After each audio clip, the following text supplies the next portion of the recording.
Wafanyabiashara mkoani Katavi wamehimizwa kujisajili rasmi pamoja na kulipa kodi kwa mujibu wa sheria ili kuchochea maendeleo ya biashara zao na kukuza uchumi wa taifa. Rai hiyo imetolewa na Fidensiana Mwanakulya aliyemwakilisha mkuu wa wilaya ya Mpanda Jamila Yusuf wakati wa kufungwa kwa mafunzo ya uendeshaji wa biashara yaliyoandaliwa na Mamlaka ya Mapato Tanzania TRA mkoa wa Katavi kwa kushirikisha wajasiriamali na wadau mbalimbali wa biashara, huku akisema wafanyabiashara wanapaswa kutimiza wajibu wao wa kulipa kodi kwa hiari pamoja na kuhakikisha biashara zao zinatambulika kisheria kupitia usajili rasmi.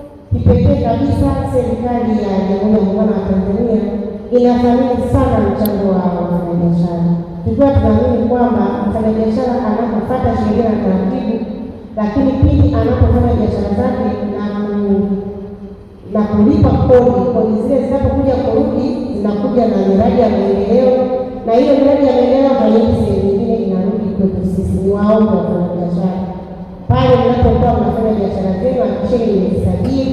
Tofauti na kuzisajili, basi muhakikishe mnalipa kodi kama mamlaka zinavyotaka. Kufanya hivyo tutajenga uchumi wa nchi yetu, tutajenga uchumi wa taifa letu, lakini pia tutajenga uchumi wa mmoja kwa ngazi ya familia na jamii kwa ujumla. Kwa upande wake, kaimu meneja wa TRA mkoa wa Katavi Joshua Mile amesema lengo la mafunzo hayo ni kuwakutanisha wafanyabiashara na wadau mbalimbali ili kuwajengea uwezo wa kuendesha biashara kwa ufanisi pamoja na kuwapa elimu kuhusu masuala ya kodi na ujasiriamali. Kwa sababu tunajua kwamba ndoto zao sio kuishia hapo walipo, ila wakue, waongezeke na wawe wakubwa kabisa. Kwa hiyo tumewapa elimu ya namna gani ya kujisajili kwa mfumo wa Mamlaka ya Mapato Tanzania, lakini kujisajili katika taasisi nyingine na sehemu mbalimbali ambapo wanaweza kupata msaada kama VETA, SIDO, SISO, pamoja na pale watakapokuwa wakitaka kupeleka bidhaa nje ya nchi, swala zima la uhamiaji.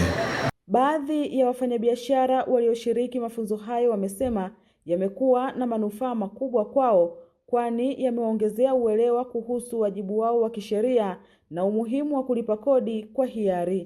Tumejifunza jinsi ya kulipa kodi, tumejifunza aina mbalimbali za kodi, tumejifunza kutokukwepa kodi, kumbe ni kosa kubwa sana la jinai. Na baada ya hapo nitakuwa ninalipa kodi kwa wakati bila kushurutishwa. Tumejifunza vitu ambavyo vinatokana na masuala ya kodi, kujua kwamba nini kifanyike kwa wakati gani, tusiwe na uoga kuifuata mamlaka tunapokuwa tuna changamoto, na tujue jinsi ya kuendesha biashara zetu katika nyakati sahihi na kujua nini tunaweza kuvipata kwa wakati sahihi. Nilikuwa nyuma sana, sikuweza kujua namna ya kupata passport. Nilikuwa naogopa sana kwamba gharama ni kubwa na nini, lakini kutokana na mafunzo haya tulioelekezwa leo, niko tayari kukata passport kwa ajili ya kwenda nchi za nje kupeleka bidhaa zangu ili na mimi niweze kuitangaza nchi yetu ya Tanzania kwa bidhaa kutoka mkoa wa Katavi.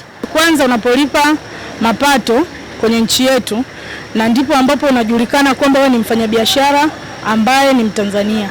Lakini wafanyabiashara wengi unakuta tunaogopa, ni kitu ambacho ukipata semina unaelewa kwamba maana ya TRA ni nini na mapato ni nini. Wito kwa wafanyabiashara wa mkoa wa Katavi, wasiogope ofisi za mamlaka, wapo pale wanaweza wakakupa elimu na wakakufundisha namna gani ya kufanya biashara zako bila ugomvi na serikali. Aidha, mafunzo hayo yamehitimishwa kwa utoaji wa vyeti vya pongezi kwa baadhi ya wafanyabiashara walioshiriki, ikiwa ni sehemu ya kuwatambua na kuwahamasisha kuendelea kushiriki katika shughuli za maendeleo ya kiuchumi.